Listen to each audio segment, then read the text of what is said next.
今日のお話なんですけれども、こちらのタイトルですね。地方創生、地域創生っていうところの、一事例というところになると思うんですが、我々、まだまだ発展途上の、会社ですし、ちょっと泥臭めのお話が多くなっております。とはいえ、何らか皆さんの、参考となるようなお話ができればというふうに願っております。はい。改めて自己紹介をさせていただくんですけれども、海ラボ株式会社川野と申します。私は、この後ご説明させていただきますが、三重県の志摩市、出身でして、三重県のですね、鈴鹿高専卒業です。久しぶりにこの記号を使うんですけど、H17E 卒です。はい。で、地元、中学まで、暮らして、その後ずっと高専、その後は県外に出ていたんですけれども、高専はですね、専攻科まで含めて7年間在籍をしておりました。で、高専卒業した後はですね、イギリスに留学をし、その後、ヤマハ発動機さんでですね、海外インターンシップをさせていただきまして、日本に戻ってきてからは、黎明期だったと思うんですけども、電気自動車、製品の開発に携わっていました。で、その後、ご縁があってですね、高専生が立ち上げた会社、皆さんもご存知の方もいるかと思うんですけど、IT 企業のフラー株式会社、に入りまして、そこで人事、広報、産学連携といった業務に従事していました。で、現在はですね、自動運転のスタートアップ企業で、ティア4という会社で人事を務めております。って思われた方もいらっしゃると思うんですけれども、会社員を継続しながら、二足のわらじとも言うんですかね、2年前にウミラボ株式会社を、創業しました。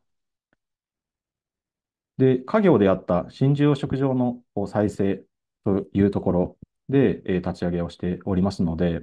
どちらかというと、後継ぎスタートアップに分類されるんじゃないかというふうには思っております。今は大阪と三重の2拠点で生活をしておりまして、平日が大阪、週末は三重県、半々ぐらいの、割合で生活をしております。で、趣味は旅行、アニメ鑑賞といったところでして、最近は船の運転も好きになりつつあります。で、もうすぐ3歳になる、子供がおりまして、一児の父というところです。で、ここのところは触れておきたいなと思うんですけど、私と HNK のつながりはですね、約7年前、8年前ぐらいになるんですかね。確か、島田先生とですね、高専カンファレンスで、お会いをしまして、私の方から島田先生にお声掛けさせていただいたのが最初の始まりだったかと記憶をしています。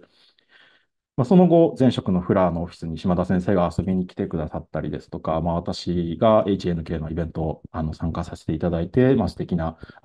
ご縁をいただいたというような流れになっております。最近はなかなかちょっと忙しくなってしまい参加できなくなってきておりまして、こ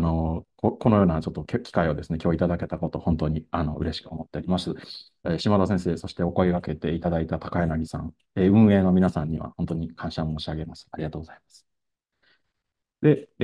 本題の方に、移っていきますけれども、まず簡単に海ラボの会社概要について、触れさせていただきます。代表は、私が務めておりまして、役員3名体制の小さな会社です。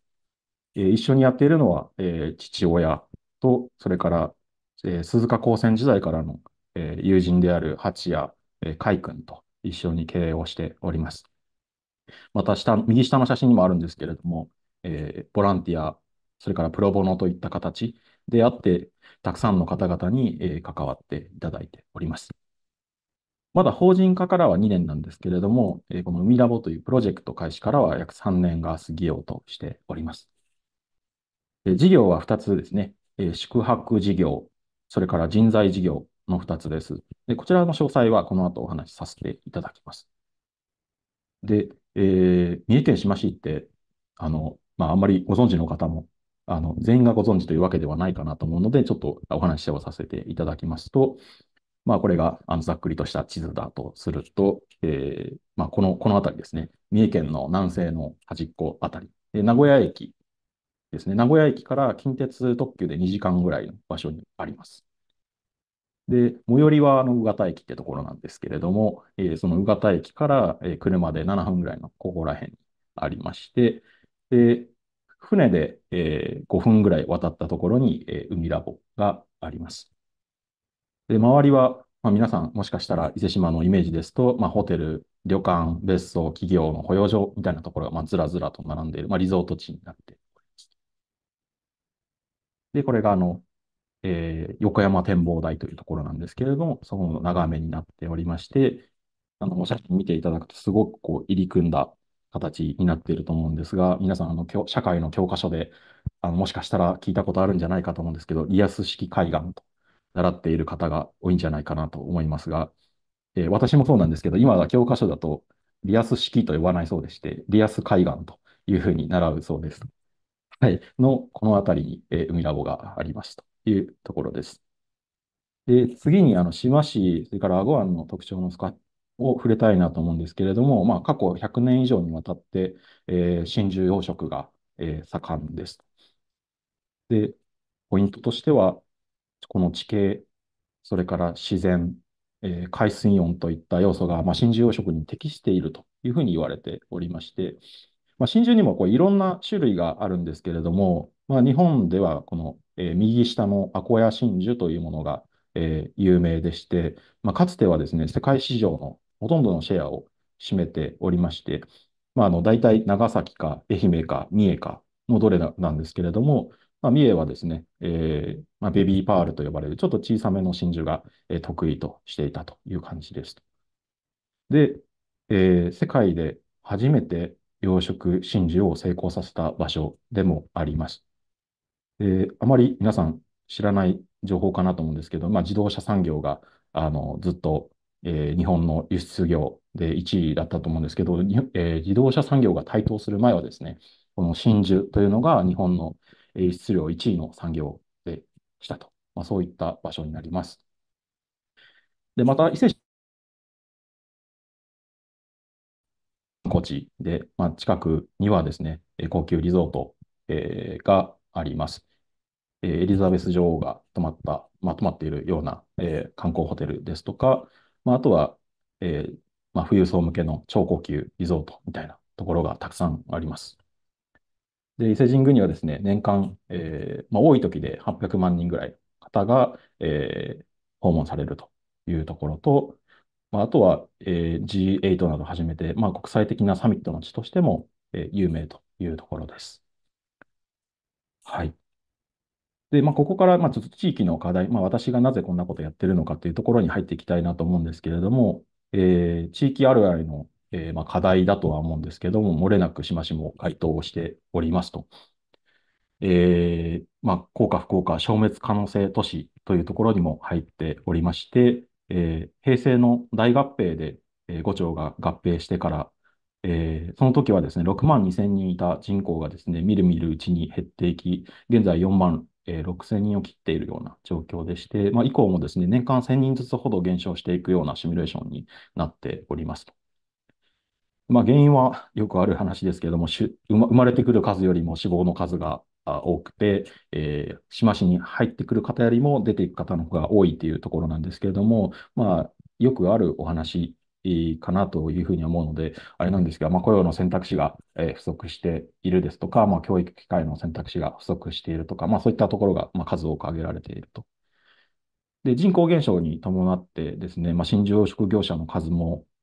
バブル期、最盛期の10分の1ほどになっておりまして、その就業者の、ほとんどがですね、高齢化をして、後継ぎもいないといったような状況にあります。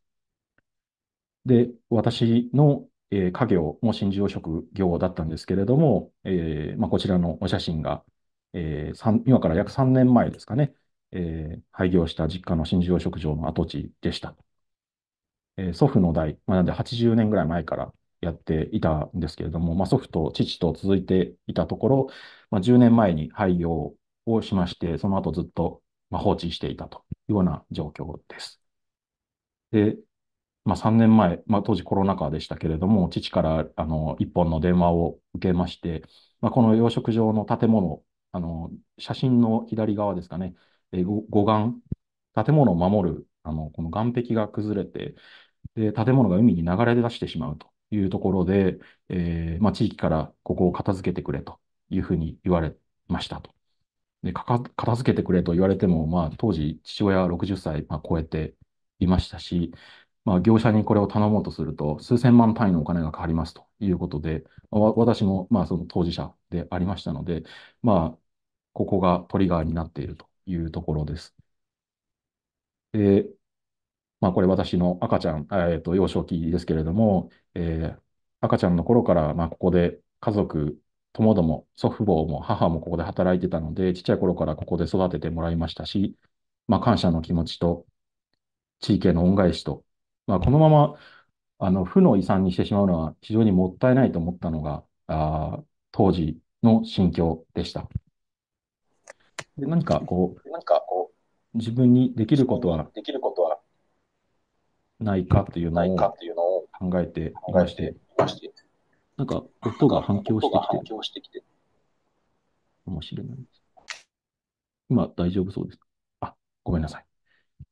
何かいきなり大きなことはできなくても、自分にできることはないかっていうのを考え始めたときに、まあ当時は、まあ、関東に住んでいましたので、まあフラーに勤めてた頃ですけれども、まあなんかできることをやろうということで、関東と島を、行ったり来たりしながら活動をしていました。で、自分のになんか何ができるのかっていうので、まあ、得意なことをやった方がいいよねというのを考えていて、思い浮かんできたのが、何が得意かっていうので、まあ、採用業務だろうということで、まあ、採用といえば、企業に必要な人材をまあ、発掘してきて、お仲間にしていくお仕事だという理解をしているんですけれども、まあ、その採用業務に必要なスキルっていうのが地域活性化にも活かされるんじゃないかなというふうに考えていたんですね。で、具体的に何をやるのかっていうと、まあ、人を集めてきて、つないで、みんなで作っていって、で、伝えるっていう、まあ、このプロセスが非常に似ているなっていうふうに思ったので、まあ、そういったところで、島市で考えたときには、先ほどのユニークな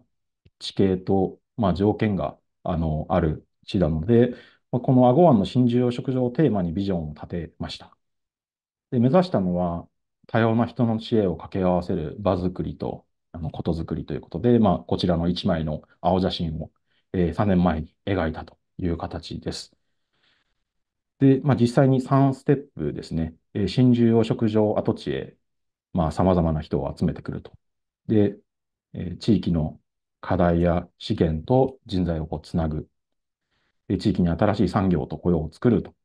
いうところで、具体としては、まあ、真珠養殖場にたくさんの人との接点、入り口となるような魅力づけをしていきましょうということで、まあ、尖った専門性がある方、スキルを持った人たちが集まる工夫をしていくと。で、地域の資源、課題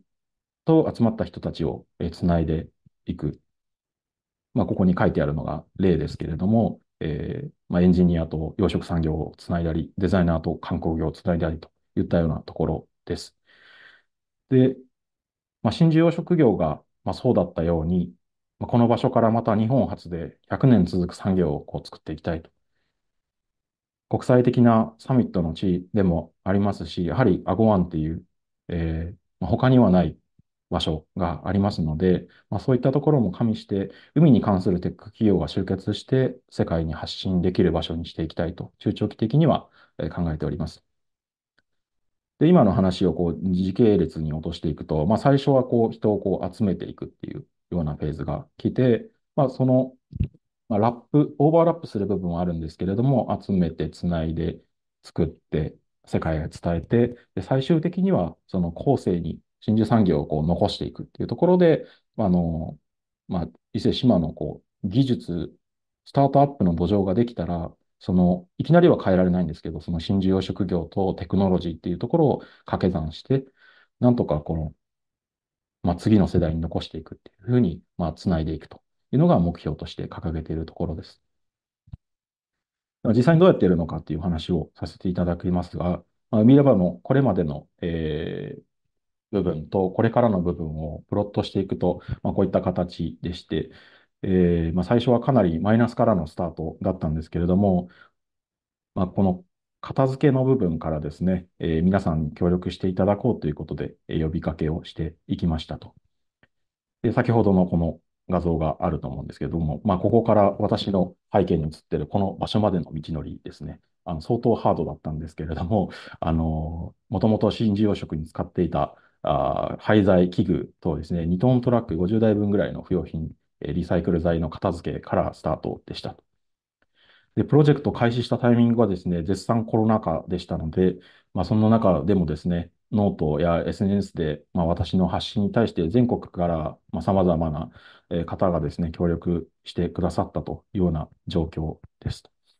中には北海道からお越しいただいたり、高柳さんも一番最初から来てくださってるんですけれども、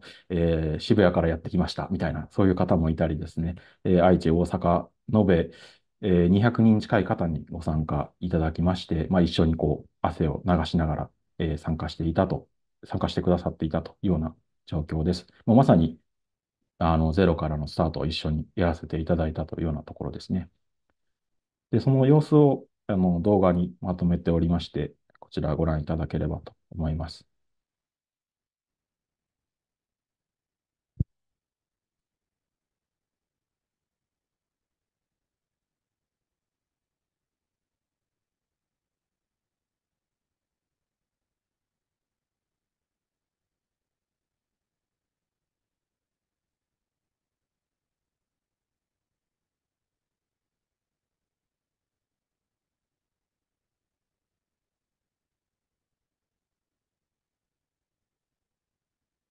地元の友人として参加してみました。川野君の周りの友人が面白そうな人が多かったのも参加の理由です。また地元に貢献してくれるようなことがあってすごく嬉しいので応援してます。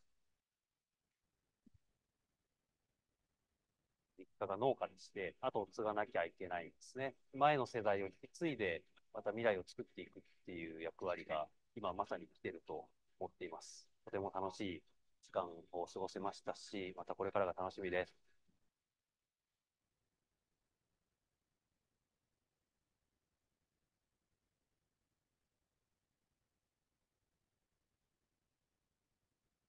はい。といったような形で、第一期が終えまして、2022年に、続いてちょっと資金調達もあって、クラウドファンディングを実施していきますと。で、クラウドファンディングはやっているんですけれども、それだけではなくて、いろんな方々を巻き込んでいく、地域創生系のイベントもこの時から実施をしておりました。で、おかげさまで、ありがたいことに目標は140%達成をして、280人ぐらいの方にご支援をいただきました。その他、ポジティブに、加わってくださる仲間が非常に、たくさん増えて、自分たちに、できないこと、それが、できないことに関してはできる人に頼っていくっていうような、そんなところを目指して実施をしたクラウドファンディングでしたと。で、おかげさまで、島市の方もそうですし、島市外の、私の関係性がある方、関係性ない方、いろんな方に応援をしていただきました。古巣の、社長からであったり、いろんな他の、社長さんからもたくさんご支援をいただいたというようなところです。ただ、進めていく中で片付けをして、新しい場所づくりはしていたんですけれども、何か綺麗な箱を作るだけにしてはいけないっていうのがあったので、最終体現したい世界を小さくやってみようっていうのを大事にしておりました。それは、例えばですけども、地域の、学生さん、地域外の、学生さん、社会人の方を巻き込んだインターンシップであったりですとか、ハッカソン、勉強会、クロストークといったようなところで、ずっと継続して行っておりました。で少しずつ、地域の中と外をドッキングさせる、マッチングさせるっていうところが、できてきているというような状況です。例えば、島市の中学生、高校生と、東京の第一線で活躍する IT エンジニアのマッチングですとか、地域の、ま大手の企業さんと、地域外の学生さんとのマッチング、こういったところが現実として今起き始めているというところです。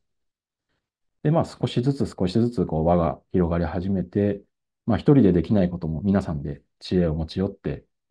課題を解決していくというような、雰囲気づくり、流れというのができ始めております。で、ここが大事なところであるんですけれども、ルーツである真珠のことを伝えていくというようなワークショップも継続開催をしております。で、2023年、ここまでの、地道な取り組みと、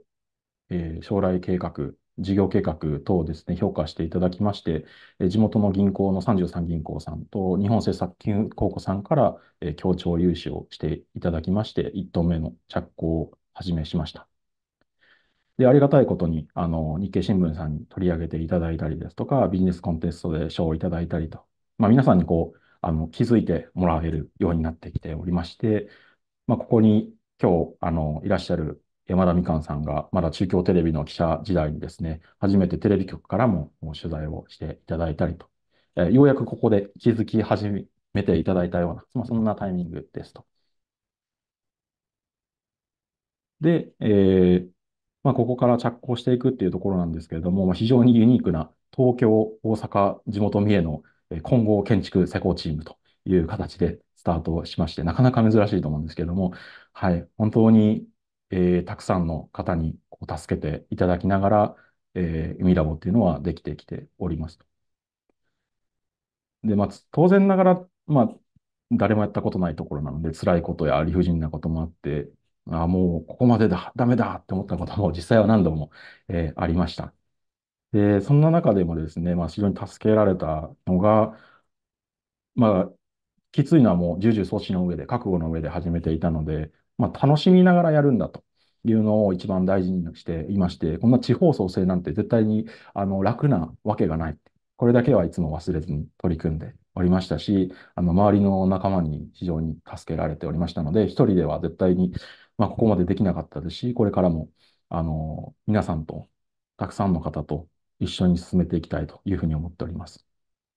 そんな中でできたのが、今年4月にオープンしたのが、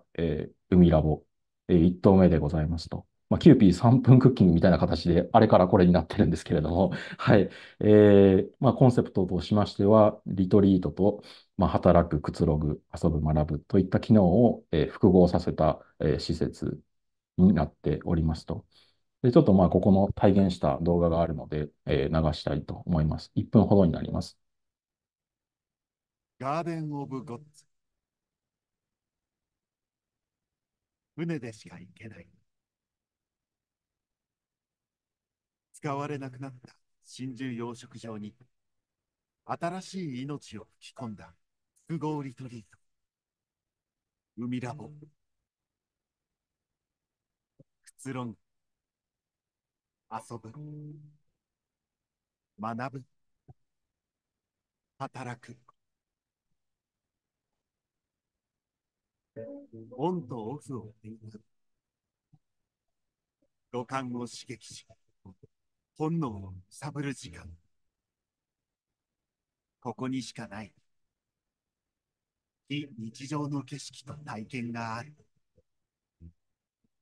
海と生み出す海ラボ。はい。といったようなところでですね、この非日常の、景色と体験、これを武器にですね、様々な方の島市との接点、入り口となって、ファンを増やすっていうところを、活動として行っております。で、1投目は、できたんですけども、大事なのが続いてっていうところで、2投目に向けた、開発ですね。再発信のために、またクラウドファンディングからスタートというところで行っておりますと。で、もっとたくさんの人を巻き込んでやっていく必要がありますし、楽しみながらビジョンの実現を進めていきたいと考えておりますので、こちらもぜひ応援いただけますと、幸いです。で、HNK との出会いでいきますと、土佐山アカデミーの、吉富さんのご協力もありまして、2度目に、2度目スタートに向けたですね、ワークショップを9月に開催予定となっております。で、2度目はですね、最終的なゴールに近いところを目指して、海をテーマにしたスタートアップテック企業が集まる場作りっていうところを進めたいというふうに考えておりまして、こちら構想案になるんですけれども、ちょっとまだ構想案なので、写真撮って、SNS 等での拡散は控えていただきたいんですが、左上に、海海をテーマにしたスタートアップのところがありまして、結構高専出身の社長さんたちも多くって、私が付き合いあるところだったりも入れさせていただいてるんですけれども、で、真ん中に先ほどの街づくりを体現していく、デベロッパーの、企業さんですとか、左下には地域の、一緒に進めてくださる企業さん。で、右下には、高専はじめとした教育機関。で、上には、メディアや金融機関、そしてハブとなる、海ラボというところで、こちらを一体となって進めるために、市町とも連動して、現在行っておりますと。で、未来はですね、この海のスタートアップテック企業の拠点を実現して、伊勢志摩に来たら、元真珠養殖場だった場所に、様々な、コンテンツ、ができて、体験発信がされて、そのコンテンツですね、いろんな島々を、自動運転の船でアイランドホッピングできるような世界、そういったところを、長期的には夢見ておりますと。で、本当にまだまだ駆け出しでして、吹けば飛ぶような